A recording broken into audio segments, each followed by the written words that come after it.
नागेन्द्रहाराय त्रिलोचनाय भस्माङ्गरागाय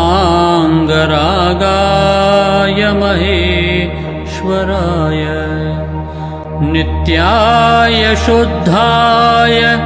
दिगम्बराय तस्मै नकाराय नमः शिवाय मन्दाकिनी सलिलचन्दनचर्चिताय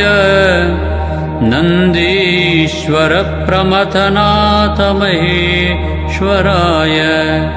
मन्दारपुष्प बहुपुष्प सुपूजिताय तस्मै मकाराय नमः शिवाय शिवाय गौरी वदनाब्जवृन्द सूर्याय दक्षाध्वरनाशकाय श्रीनीलकण्ठाय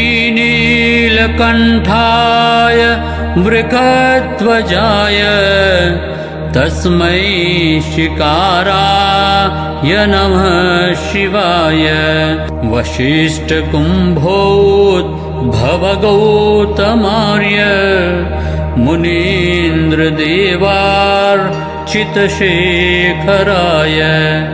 चन्द्रार्कवैश्वानरलोचनाय तस्मै वकाराय नमः शिवाय यक्षस्वरूपाय जटाधराय पिनाकहस्ताय